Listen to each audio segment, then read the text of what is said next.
Primeira carta do apóstolo São Paulo aos Coríntios, capítulo 11, versículo de número 23.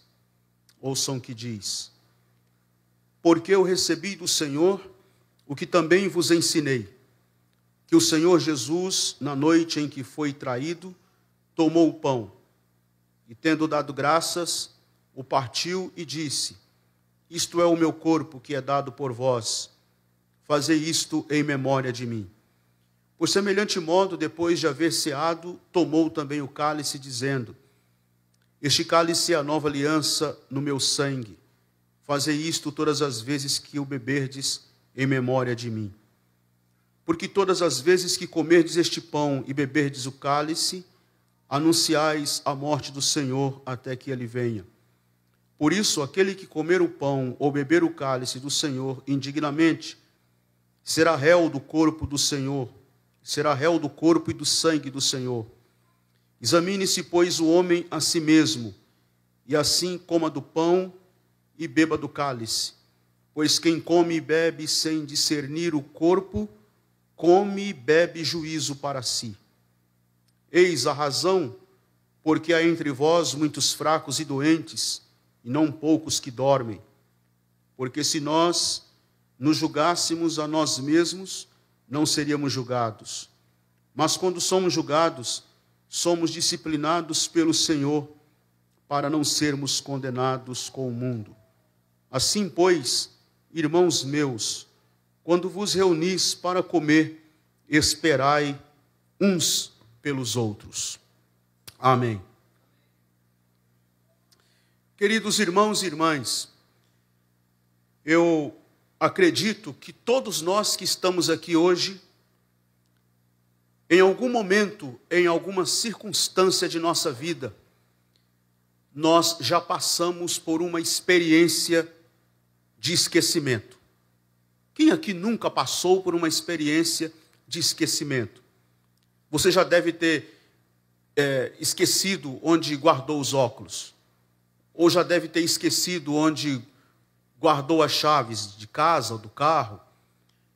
Você já deve ter tido uma experiência lá na sua casa, que você vai da sala para o quarto, por exemplo, quando chega lá, você põe a mão na cabeça e diz: o que eu vim fazer aqui? Você já deve ter passado pela experiência de estar conversando com alguém e, de repente, lá pelas tantas da conversa, você se perde no raciocínio e aí você diz assim: nossa, eu precisava falar uma coisa aqui que eu me esqueci que eu ia falar.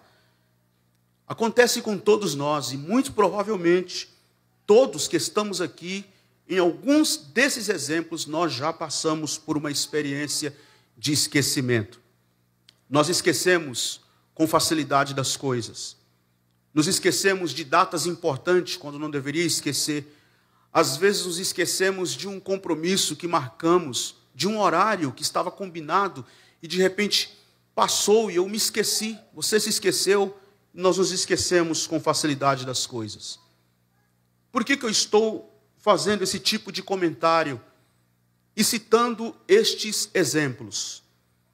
Porque na vida cristã, na caminhada cristã, nenhum cristão, legitimamente cristão, nenhum cristão verdadeiramente cristão tem o direito de se esquecer das cenas do Calvário. Nenhuma igreja, legitimamente igreja, uma igreja verdadeira, tem o direito de se esquecer das cenas do Calvário. Há mais de 2000 anos, um inocente foi condenado a morrer morte de cruz. Ele foi cruelmente espancado, quase que até a morte, em um tronco de tortura. E depois teve que carregar a sua própria cruz e foi crucificado no Monte Gólgota. E pregado naquela cruz, ele expirou, ele morreu pelos meus pecados, pelos teus pecados, pelos nossos pecados. Então, é por esta razão, meus queridos irmãos e irmãs, que eu fiz questão de ler aqui o texto que normalmente a gente lê nos cultos de ceia, para nós pensarmos aqui hoje à noite, nesse tempo que temos aqui, de festa, de culto, de ceia, e festa de aniversário da igreja, para nós resgatarmos para nós mesmos, dentro do nosso próprio coração, da nossa própria mente, a beleza e o significado da ceia do Senhor. Porque o que é a ceia? Qual o significado da ceia? Qual o grande simbolismo da ceia? Eu comecei a minha singela reflexão aqui, trazendo estes exemplos a respeito do esquecimento, para dizer que nenhum cristão verdadeiro, nenhuma igreja verdadeira pode jamais se esquecer das cenas do Calvário. Porque a ceia, em primeiro lugar, é um ritual. O que é a ceia? A ceia, em primeiro lugar, é um ritual. E o que é um ritual? Um ritual é uma ação que se faz metodicamente. E qual o objetivo desta ação que se faz metodicamente, que nós chamamos de ritual? O objetivo é para que não percamos nunca de vista, para que esta tradição não se perca nunca, para que isto aqui não caia no vácuo, para que as próximas gerações mantenham viva essa tradição, este memorial. Então nós praticamos este tipo de ritual, que é esta ação metódica que nós fazemos para não perder nunca de vista o que aconteceu há mais de 2000 anos passados. Quando nas caladas da madrugada, enquanto havia silêncio, o silêncio da noite, o silêncio da madrugada, o nosso Cristo, que já havia sido preso no jardim do Getsêmani, foi levado para passar por um processo de julgamento. O julgamento foi cruel. O julgamento atropelou, inclusive, vários princípios do direito.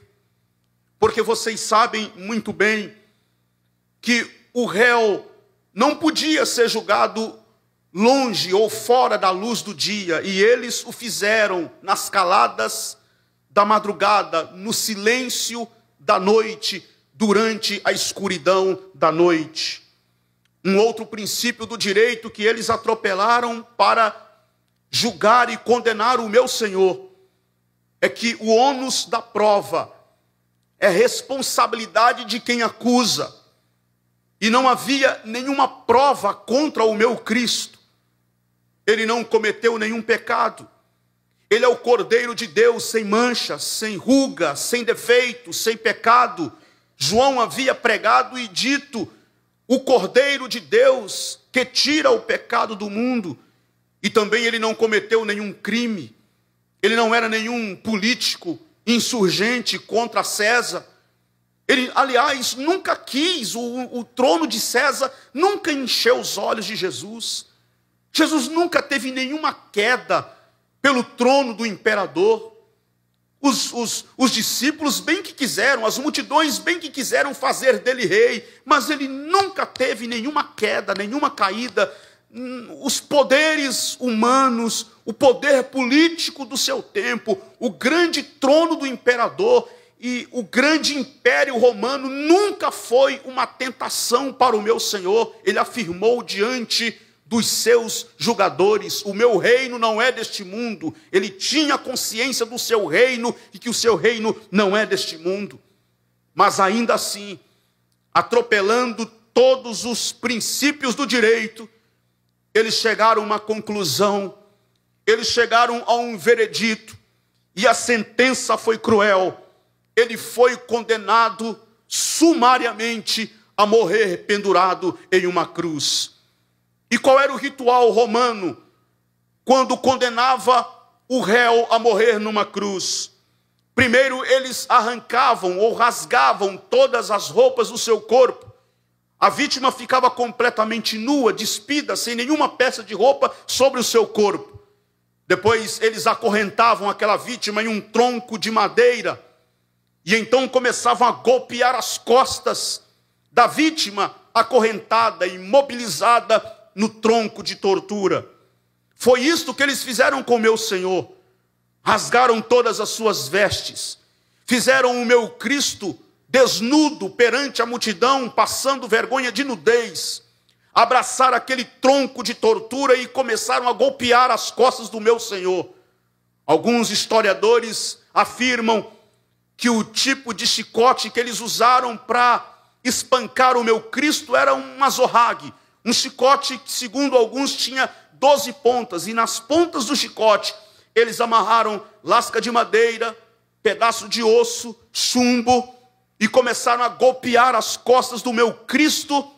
E à medida que eles golpeavam as costas do meu Senhor, lascas de carne do seu corpo voavam pelos ares. O sangue esguichava mais acelerado por conta do chumbo que cravava na carne do meu Cristo. E ele completamente machucado, perdendo muito sangue ali no tronco de tortura, completamente imobilizado por causa das correntes que o prendia e as dores que eram tão alucinantes que roubavam dele qualquer força que ele poderia ter para espernear no tronco de tortura, sem poder fazer, totalmente imobilizado. A estas alturas o meu Cristo já estava um bolo de carne humana completamente danificada, machucada, deformada. Foi quando eles pegaram uma coroa de espinho, colocaram sobre a sua cabeça, um manto vermelho sobre os seus ombros, colocaram uma cana na sua mão e levaram o meu Cristo para ser zombado. E eles faziam este gesto aqui, se ajoelhavam diante dele e diziam: salve rei dos judeus, salve rei dos judeus. Vendaram os seus olhos, bateram na sua face, tiraram a cana da sua mão, espancaram com ela a sua cabeça e disseram: confessa quem foi que te bateu. E o meu Cristo ficou calado. Ele não reclamou, ele não blasfemou, ele não pronunciou nenhuma palavra de blasfêmia, de maldição contra ninguém, nem contra Deus, nem contra os céus, nem contra a terra e nem contra os seus algozes. E aqueles soldados estavam acostumados a ver, em sessões de espancamentos semelhantes, os homens gritarem, urrarem, blasfemarem de Deus, amaldiçoarem o dia de seu nascimento, e pela primeira vez na história e na experiência de vida deles, eles estavam espancando um inocente que cumpria-se as palavras de Isaías, lá no Antigo Testamento, no capítulo 53, quando disse que ele foi como ovelha muda perante os seus tosqueadores, não abriu a sua boca, calado, sem blasfemar, suportou a dor, a angústia, a tortura, por tua causa, por minha causa, por nossa causa. Ele já nos via aqui hoje à noite e enfrentou todo o escárnio, a angústia e a dor, para que hoje nós estivéssemos aqui celebrando em sua presença e agradecendo-lhe pelo perdão dos nossos pecados. O que é a ceia? A ceia é este ritual que nos leva a lembrar todas as vezes que pegamos o pão, todas as vezes que participamos do cálice, nos leva ou nos remete à cena do Calvário, quando Cristo Jesus foi exposto publicamente, foi humilhado publicamente, foi escarnecido publicamente, foi torturado com requintes de crueldade publicamente, e foi levantado naquela rude cruz, por causa dos nossos pecados, por causa dos pecados de toda a humanidade. Ele pagou um alto preço, preço de sangue, na cruz do Calvário. Mas em segundo lugar, o que é a ceia? A ceia não é só um ritual. A ceia não é só um ritual que mês a mês, com raras exceções em redor do mundo todo, normalmente, tradicionalmente, as comunidades cristãs celebram a ceia mês a mês, sempre naquela mesma data, salvo algum caso excepcional, mas a ceia não é só um ritual. O que é a ceia em segundo lugar? Em segundo lugar, a ceia é um memorial. É um memorial porque no texto que eu li, primeira carta do apóstolo São Paulo aos Coríntios, capítulo de número 11, versículo de número 26, versículo de número 25, palavras do apóstolo São Paulo, lembremos-nos que Paulo está apenas repetindo o que ele havia recebido, o que ele havia aprendido, o que ele havia recebido diretamente do Senhor. Aliás, é assim que ele começa escrevendo para os irmãos em Corinto: o que eu recebi do Senhor é o que também vos ensinei. E ele cita a noite em que Jesus tomou o pão e, tendo dado graças, versículo de número 24, tendo dado graças, o partiu e disse: isto é o meu corpo que é dado por vós, fazei isto em memória de mim. No versículo de número 25 diz: por semelhante modo, depois de haver ceado, tomou também o cálice, dizendo: este cálice é a nova aliança no meu sangue, fazei isto todas as vezes que o beberdes em memória de mim. O que é a ceia? A ceia é um memorial. É um memorial. Nós trazemos fresca em nossa memória toda a cena do Calvário. E nos reunimos aqui, meus queridos irmãos e irmãs, pegando o pão, participando do cálice. E quando nós participamos do pão, participamos do cálice, com este entendimento, com esta compreensão, que aliás é isto que precisa ficar claro para nós, porque infelizmente nós temos visto alguns irmãos que participam da ceia com o mesmo comportamento, com a mesma atitude que os crentes em Corinto. Qual estava sendo o grande problema em Corinto?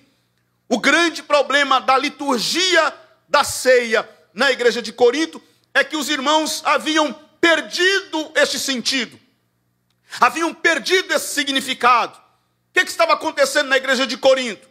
Eles transformaram a ceia, o culto da ceia, o ritual da ceia, eles transformaram perdão a expressão, como se fosse num grande piquenique. Então, estava lá uma mesa bem grande, cheia de comes e bebes, muita comida, sentavam ali, comiam, e é esta cobrança que Paulo faz deles, inclusive: uns comem demais, outros têm fome, e outros se embriagam. Então comiam, outros ficavam sem comer, outros bebiam e ficavam embriagados. E Paulo diz: o que está acontecendo aí? Isso não é ceia. Vocês perderam o sentido da ceia, vocês perderam o significado da ceia. E aí Paulo pega pesado com eles e diz: olha, quem come e bebe sem discernir o corpo e o sangue do Senhor Jesus Cristo, come e bebe juízo para si próprio. Você está participando da ceia indignamente. Você participa da ceia indignamente. E participando da ceia indignamente, você é culpado do corpo e do sangue do Senhor Jesus Cristo. Mas o que é participar da ceia indignamente? Participar da ceia indignamente é participar da ceia sem discernir o corpo do Senhor Jesus Cristo, sem discernir o sangue do Senhor Jesus Cristo, sem discernir o que isso significa. Era isso que estava acontecendo na igreja de Corinto. Eu me batizei em 16 de dezembro de 1990. Era um pré-adolescente, 12 anos de idade. Sou filho e neto de pastor, nascido e criado num contexto pentecostal assembleano. Comecei a pregar criança, 7 anos de idade, já estava pregando. E quando foi lá pelos 12 anos, eu disse a meu pai: eu preciso batizar, e vou batizar. E fui batizar. Me batizei. No culto, primeiro culto que eu fui participar da ceia, batizei, fiquei ansioso para participar da ceia. E o primeiro culto, que seria a minha primeira ceia, meu primeiro culto de ceia, saí ansioso. E eu trabalhava numa sapataria, sou sapateiro por profissão, e saí daquela sapataria, ansioso, e terminei que eu não comi, não tomei o café, cheguei na igreja morrendo de fome. E aí lá pelas tantas eu com fome, daqui a pouco me veio um negócio na minha cabeça. Falei, meu Deus do céu, quem tem fome come em casa, o pastor disse. Está escrito. E eu estou morrendo de fome. Como é que eu vou tomar essa ceia agora? Com essa fome que eu estou aqui. Fiquei preocupado com aquilo. Pedi 1001 perdão a Deus. Falei, meu Deus, tem misericórdia de mim, porque é a minha primeira ceia. E eu preciso tomar essa ceia, só que eu estou com muita fome. E eu não sei se eu estou tomando essa ceia indignamente. Tenha misericórdia de mim. Sei que eu tomei a ceia. Depois fui conversar com meu pai. E meu pai me explicou, não é que você não pode tomar ceia porque você estava com fome. Paulo estava corrigindo um problema na igreja. Quem tem fome e come em casa quer dizer o seguinte, aqui não é piquenique não, aqui não é um parque de diversão, aqui não é uma brincadeira. Nós não viemos aqui para passar o nosso tempo e como se estivesse numa praça de alimentação sem o menor sentido, sem o menor significado do que isso aqui significa. É isso que Paulo está dizendo. Eu falei, entendi, está compreendido. Então, qual tem sido o grande problema? Nós usamos muitas vezes a ceia para amedrontar o outro. Eu já vi muitos pastores usando a ceia para amedrontar o outro. Olha, cuidado, você que está em pecado, você não pode tomar ceia e tal. E eu não estou aqui para apontar A ou B, ou fazer o que deixar, ou dizer que está certo ou que deixou de estar certo. O que eu quero dizer é o seguinte, que nós, antes de qualquer coisa, precisamos resgatar dentro do nosso próprio coração qual é o verdadeiro significado da ceia. A ceia é um memorial. Significa dizer, nós estamos reunidos aqui hoje à noite, mas nós não estamos aqui de qualquer forma, de qualquer maneira. Nós não estamos numa praça de alimentação. Nós não estamos comendo aqui por comer. Nós não estamos participando por participar. Há um valor espiritual, há um significado espiritual. Então nós fazemos em memória de Cristo Jesus, significa dizer o seguinte, nós discernimos bem o corpo e o sangue de Jesus Cristo vertido na cruz do Calvário para perdão dos nossos pecados, louvado seja o seu nome. Então, em segundo lugar, a ceia é um memorial. Rapidamente, em terceiro lugar, a ceia é um sacramento. O que é a ceia? Um sacramento. Vocês sabem que na tradição cristã existem dois grandes sacramentos. Os dois grandes sacramentos do cristianismo. Batismo em águas e ceia do Senhor. Ou ceia do Senhor e batismo em águas. Não necessariamente precisa seguir uma ordem. Mas esses dois grandes sacramentos. Batismo e ceia do Senhor. A Igreja Católica Apostólica Romana acrescentou o casamento como um terceiro sacramento. Mas nós cristãos protestantes reconhecemos apenas dois grandes sacramentos. Batismo em águas e ceia do Senhor. O que é a ceia? É um sacramento. Significa dizer que tem um valor espiritual. Tem um significado espiritual. Há um valor espiritual. Há um significado espiritual. É sagrado, é um sacramento. E nós observamos isto, louvado seja o nome de Jesus. E eu termino, em quarto e último lugar, dizendo que a ceia é uma celebração. O que é a ceia? A ceia é uma celebração. O que nós estamos fazendo aqui hoje à noite? Nós estamos celebrando, isso aqui é uma festa, é uma celebração. Isso aqui não é, o pregador está falando, memória de Cristo, Jesus morreu, ele falou da crucificação um pouquinho aí, que ele foi crucificado, o corpo morto foi tirado da cruz e foi colocado numa sepultura emprestada por um homem chamado José de Arimateia, então acho que nós estamos aqui numa missa. Não, isso aqui não é uma missa de sétimo dia, de um defunto que foi colocado em uma sepultura há 2000 anos em Jerusalém, não! Porque é certo que ele foi para a sepultura, mas é certo que ele ressuscitou ao terceiro dia e está vivo. Pode aplaudir mais forte, porque ele vive. Ele ressuscitou dentre os mortos. Então o que nós estamos fazendo aqui? Celebrando o quê?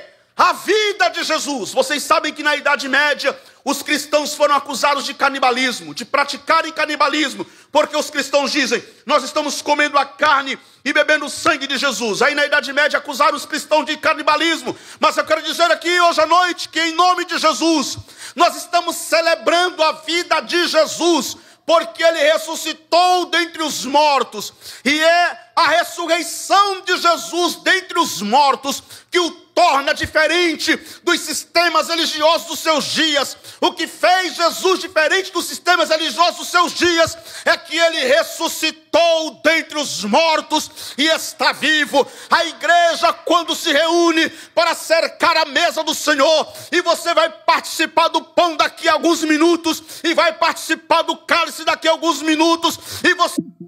certeza, meu irmão, minha irmã, que o pão que você participa hoje, que o cálice que você participa hoje, te conecta com aquele que tem a chave do inferno e da morte. Ele é o vencedor do pecado, Ele é o vencedor da morte, Ele vive eternamente, e nós estamos aqui para celebrar a sua vida maravilhosa, que foi doada a nós. Louvado seja o seu nome. O que é a ceia? A ceia é um memorial. O que é a ceia? A ceia é um ritual, a ceia é um memorial, a ceia é um sacramento, a ceia é uma celebração. Sabe para quê? Para nós não ficarmos na vida espiritual como, perdão a expressão, como diz o mineiro, como bobo dentro de casa, perdido, sem saber o que foi fazer da sala para o quarto, sem saber onde guardou a chave, onde guardou o óculos. A ceia é um ritual, é um memorial, é um sacramento, é uma celebração para, na vida espiritual, nós conservarmos forte dentro de nós, que nós não servimos e não seguimos um Deus derrotado. Nós não seguimos e não servimos um Jesus frustrado. Nós não servimos e não seguimos um Cristo morto. Nós servimos e seguimos o Cristo vivo. Ele é o Cristo de Deus. Ele está vivo. Ele venceu a morte, venceu o pecado. Ele está vivo. E porque Ele vive, eu posso crer no amanhã. Porque Ele vive, nós podemos crer no amanhã. Ele tomou as chaves. Ele tem, né? Tomou não, Ele tem. Está lá no livro do Apocalipse, quando Ele disse a João, eu tenho. Não é que eu tomei, eu tenho as chaves do inferno e da morte. Eu abro e ninguém fecha, eu fecho e ninguém abre. Eu sou o leão da tribo de Judá, o alfa, o ômega, a resplandecente estrela da manhã. O que era, o que é e o que há de vir. Cristo, o Senhor, está conosco nesta noite. E você tem a liberdade para participar da ceia do Senhor com entusiasmo, com alegria e dizendo, obrigado Jesus, pela tua vida concedida a mim, pelo teu sangue derramado para a purificação dos meus pecados. Que Deus nos ajude em Cristo Jesus. Amém.